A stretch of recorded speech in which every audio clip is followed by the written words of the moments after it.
Moins de 5 minutes pour faire le plein, une sensation de conduite sensiblement identique à celle d'une toute électrique, 401 chevaux sous le pied droit, 500 km d'autonomie, de la vapeur d'eau qui sort du pot d'échappement. Est-ce utopique ou au contraire, est-ce une réalité qui pourrait bien bousculer cette fameuse transition écologique? Bonjour et bienvenue sur Testcars pour l'essai d'un prototype germanique, j'ai nommé le BMW iX5 à hydrogène. Au niveau des dimensions de cette iX5, on est sur 4,92 m de long, 2 m de large sans les rétroviseurs, 1,74 m de haut, 2,97 m pour l'empattement, à savoir qu'il pèse 2,5 tonnes. À peu près, c'est l'équivalent d'une version PHEV, donc plug-in hybride. Vous le voyez, la face avant et surtout ce museau est très proéminent avec le i pour signifier qu'il s'agit d'une version électrifiée. En dessous, vous avez des capteurs, une grille de calandre ici ouverte, avec également des écopes latérales pour optimiser le refroidissement. Et puis, au-dessus des optiques laser, donc ça va très bien éclairer la nuit de loin, sans éblouir évidemment là où les personnes que vous pourriez rencontrer. Et ici, vous le voyez, tout en bas de caisse, vraiment, vous avez quelques éléments, tout comme l'encadrement des museaux. En bleu, c'est l'un des signes distinctifs au niveau du design par rapport aux versions plus classiques. C'est assez léger. Bon, évidemment, le covering est propre au fait que ce soit un prototype. Si version finale il y aura, ce sera des couleurs tout à fait classiques. Le flanc du véhicule est somme toute assez classique avec des arches de roue et des bas de caisse en glossy black, des jantes de 20 pouces. J'aime beaucoup, ce n'est pas la course à l'armement.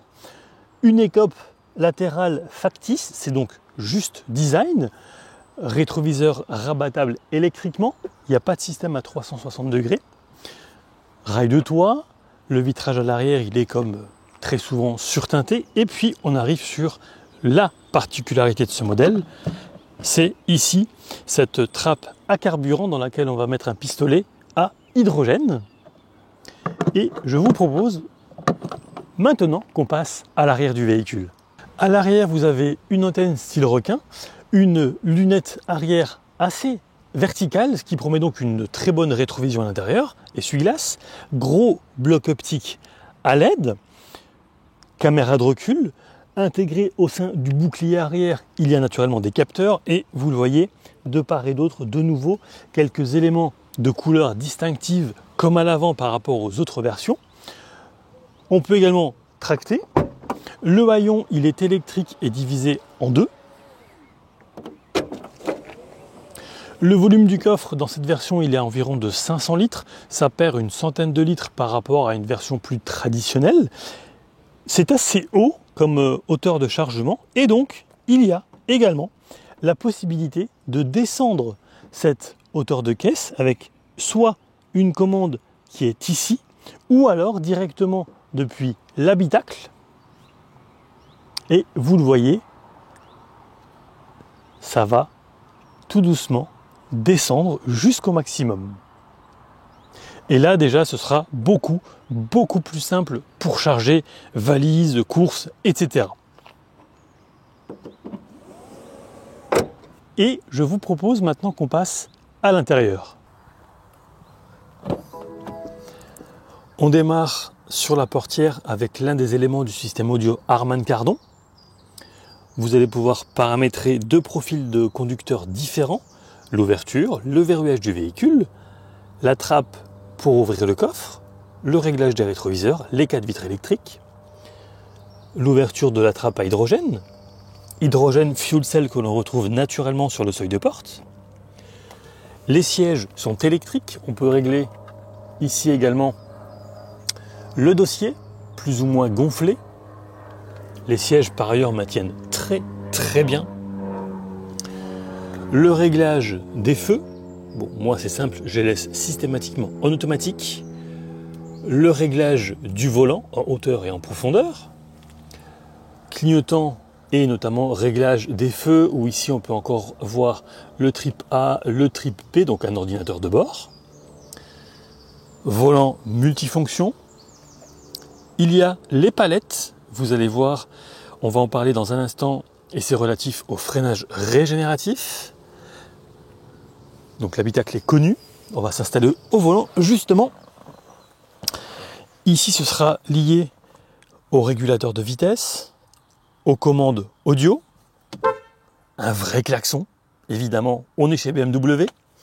Je vais fermer la portière pour vous montrer quelques-unes des différences propres à ce modèle. On va commencer ici avec, vous le voyez, l'inscription H2 en pourcentage. Alors, je vais démarrer le véhicule. Au-dessus, il y a également indiqué hydrogène fuel cell.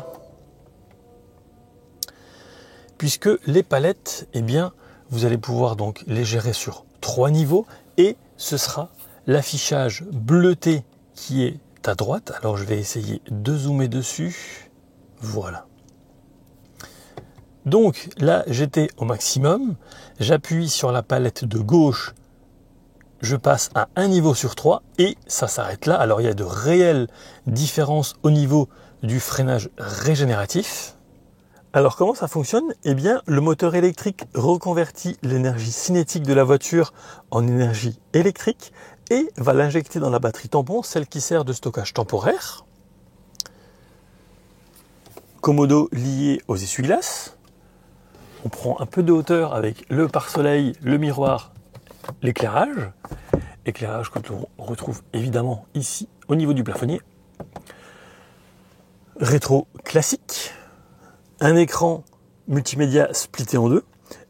Très très réactif avec donc, vous le voyez ici, différents menus.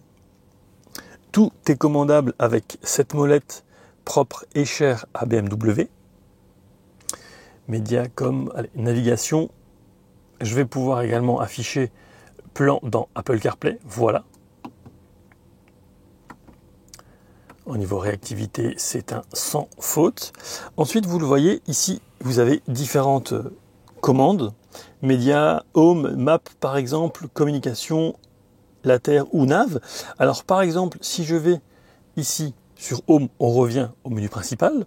Et si j'appuie sur later ici, vous avez le menu de la voiture avec les applications. Alors, il y a pas mal de choses, notamment l'assistant vocal, l'app timer, ça me fait rire parce qu'en fait, c'est pour enregistrer le temps autour. C'est pas du tout le véhicule fait pour, soit. Caring Car et Experience Mode. Je vais vous montrer, voilà. C'est un programme qui détend le conducteur, notamment par la clim, l'éclairage ou la musique. C'est assez original. Et Experience Mode, c'est sensiblement la même chose avec diffusion de musique, réglage pour la clim, âge de station et paiement du carburant. Ça, c'est ultra important puisque ça va vous montrer un petit peu là où se trouvent les stations de charge en hydrogène. Moi, je me suis rechargé sur celle de Zaventem qui est de chez Air Liquide. Alors, en fait, il faut savoir qu'il y a plus de 1000 stations dans le monde. Il y avait plus de 1000 stations dans le monde en mars 2023, dont 276 en Europe et au Moyen-Orient. Je vais revenir dessus. L'idée étant d'arriver à un maillage de stations tous les 200 km d'ici fin 2030. Je reviens au menu principal avec notamment les médias, beaucoup de choix possibles. J'étais systématiquement en Apple CarPlay, sans fil, communication. Map, c'est donc la carte logique. Navigation, voilà par exemple mes destinations. On va prendre justement, tiens, la station hydrogène. Itinéraire alternatif, oui. On va prendre le premier. Et c'est parti, avec également l'infotrafic possible. Je vais revenir au menu, voilà, principal. Ensuite, en dessous, vous avez ici les assistances de sécurité qu'on peut choisir d'activer en intégralité ou pas. Les commandes de climatisation qui s'affichent ici, les warnings, on ferme ou on ouvre les bus d'aération. Plus bas, ce sera les commandes liées à la radio, donc on peut choisir et paramétrer 8 stations de radio différentes, passer de l'une à l'autre, le bouton du volume. Les commandes, on les retrouve aussi ici. J'aime bien qu'il y ait encore un bouton physique. mode, donc ce sera la source. Plus bas, vous avez à gauche un chargeur par induction, avec mon téléphone qui est en train d'être chargé justement. Un petit rangement, une prise USB classique, un double porte-gobelet, une prise 12 volts. On arrive là avec un très très beau sélecteur de vitesse. Vous le voyez, il y a encore un petit rappel bleu, tout comme le bouton de démarrage. Désactivation de l'ESP, là ça va être tout ce qui est lié au capteur. Les différents modes de conduite qui vont agir et sur la réactivité de l'accélérateur mais aussi sur la hauteur de caisse. Le frein de stationnement automatique, le frein de stationnement plus classique je dirais. Je le rappelle, suspension pneumatique, donc on va pouvoir choisir la hauteur de caisse. Et puis, cette molette dont je vous ai parlé il y a un instant. Petit retour brièvement sur le sélecteur de vitesse, puisque là, ce sera vraiment pour mettre le frein de parking. Et rien ne peut se faire si vous n'appuyez pas sur Unlock, donc déverrouiller. Le sélecteur ne réagira pas, il faut vraiment appuyer là. Par exemple, D, marche avant, N, neutre, R, marche arrière, et du coup, la caméra de recul va s'activer. Au niveau qualité, c'est bon. Et il y a même le B, donc pour optimiser juste ici cette récupération d'énergie.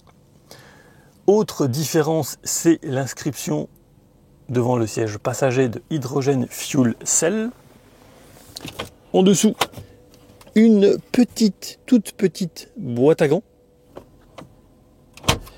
Et dernière chose que j'aimerais vous montrer avant de passer à l'arrière, c'est un espace de rangement ici avec une prise USB-C.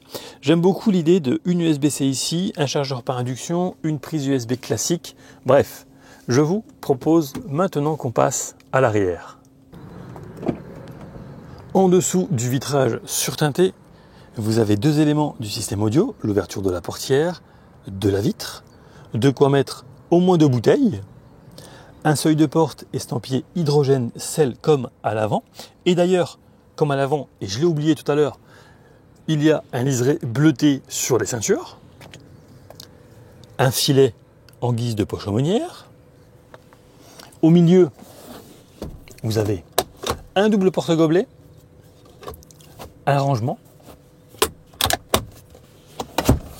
Toujours au milieu, eh bien, vous le voyez ici, c'est quand même assez haut et c'est normal puisqu'il faut quand même mettre l'un des 2 réservoirs de 6 kg d'hydrogène.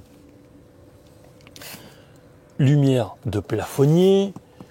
Ici, vous avez de quoi mettre au moins 2 cintres plus une poignée de maintien.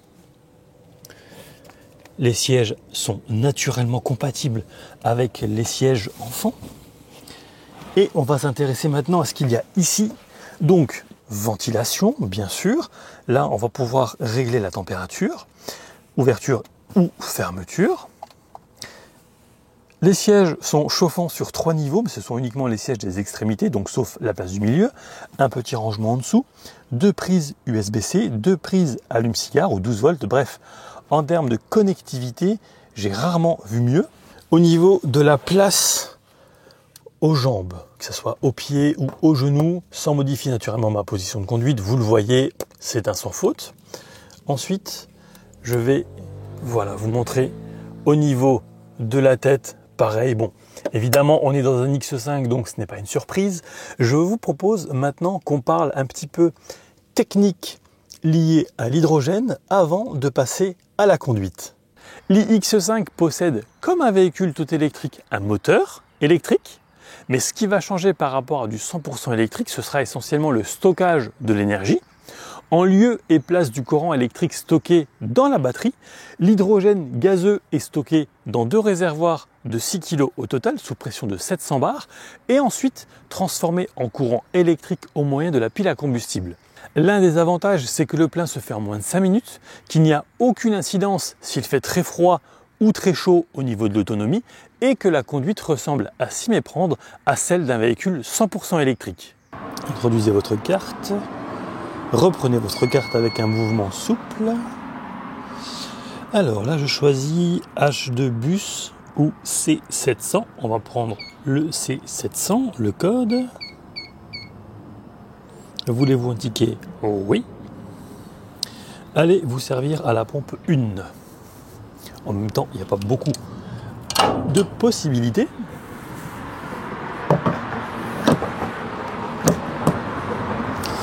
Là, c'est verrouillé. Start. Je vais également chronométrer le temps que ça prend. Ah, c'est maintenant que ça a commencé. Ouais, donc il y a 30 secondes de latence, à peu près, entre le moment où on appuie sur le bouton Start et le moment vraiment où l'hydrogène arrive. Et là, je ne sais pas si vous entendez, mais derrière, ça travaille. Je vais essayer de me rapprocher au niveau de l'endroit pour éventuellement vous faire entendre ça. Alors, vous ne me verrez pas, mais... Alors, derrière, il y a des bonbonnes qui sont stockées de façon horizontale. Ah oui, on entend que ça travaille.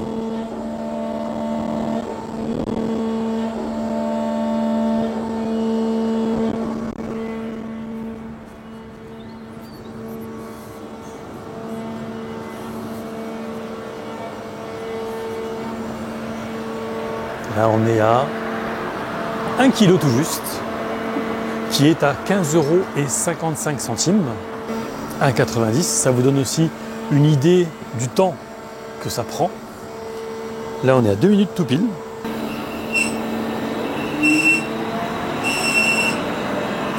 Un petit bruit strident qui n'est pas des plus rassurants lorsque l'on ne connaît pas.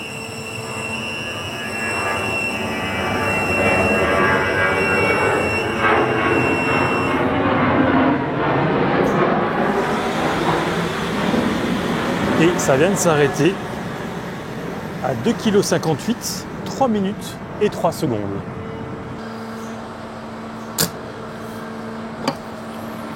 Et voilà, on remet tout simplement le pistolet à sa place, qui est glacé ici, et c'est tout à fait normal.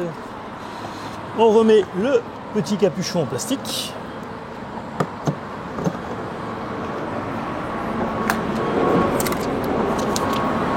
Et donc voilà, 2,58 kg, soit 40,12 €. Alors ce qui est étonnant, c'est que sur ce ticket, en fait, on n'a pas le tarif.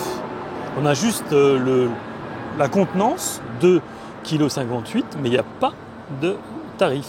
Étonnant.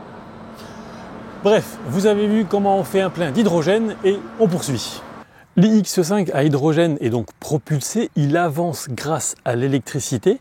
Une pile à combustible produit pour cela de l'électricité à partir d'hydrogène. La seule chose qui ressort de cette réaction, c'est l'énergie électrique, de la chaleur et de l'eau qui s'échappe sous forme de vapeur d'eau. Il n'y a donc pas de rejet d'émissions nocives. En termes de performance, l'IX5 développe donc 401 chevaux. Il abat le 0 à 100 en moins de 6 secondes pour une vitesse max de 185 km/h. L'autonomie est assez variable, mais on est environ sur 500 km pour une consommation donnée d'1,19 kg au 100. J'étais à 1,30 kg, c'est pas une énorme différence. En Allemagne, BMW espère que le kilo d'hydrogène s'affiche entre 4 et 6 € d'ici 2030. Au niveau sécurité, car on parle tout de même de bonbonnes ou de réservoirs sous pression, des tests de collision ont été réalisés et l'IX5 satisfait aux mêmes normes de sécurité que les autres véhicules de la marque. Reste encore à réussir à produire de l'hydrogène de façon verte, c'est-à-dire en utilisant de l'électricité issue d'énergies renouvelables et non pas depuis des énergies fossiles.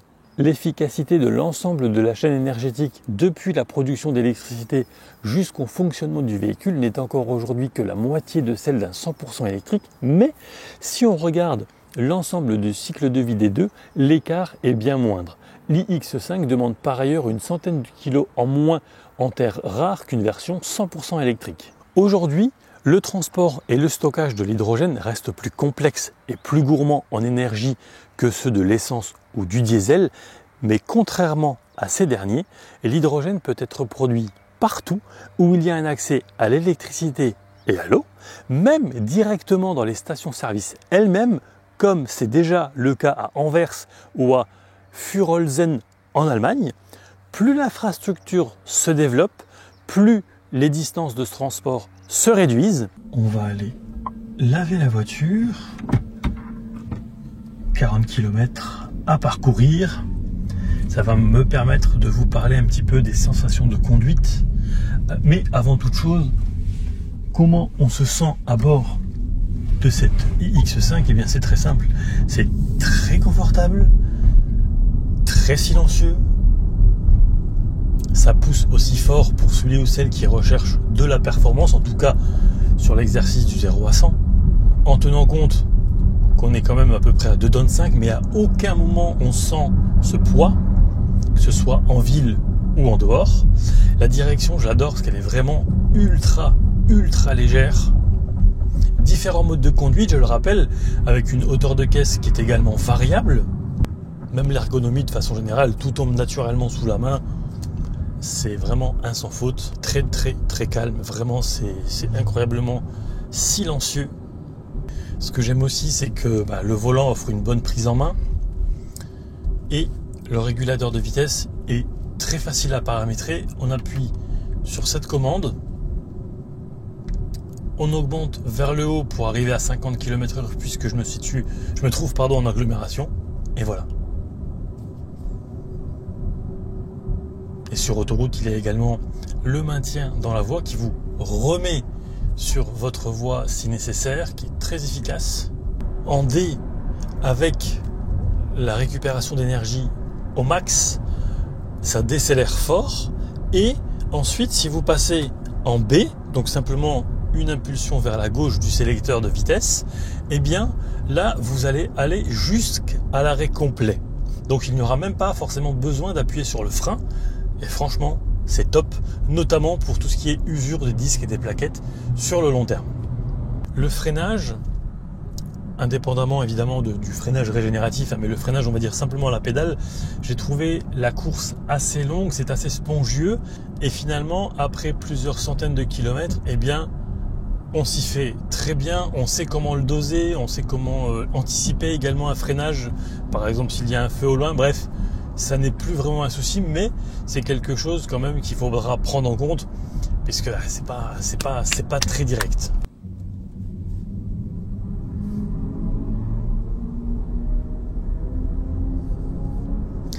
À l'accélération, on a vraiment l'impression que c'est un vaisseau, le son qui est produit, qui est généré.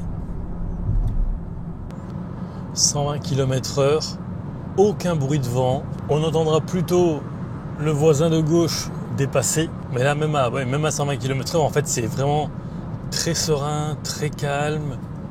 Si vous êtes mélomane, le système Harman Kardon est très bon. BMW souhaite être neutre en carbone sur l'intégralité de sa chaîne de production à l'horizon 2050, et c'est également la première société à rejoindre le programme Ambition 1,5 degré de plus. Le projet iX5 représente 900 employés impliqués dans le projet et une batterie de test qui a duré 4 ans.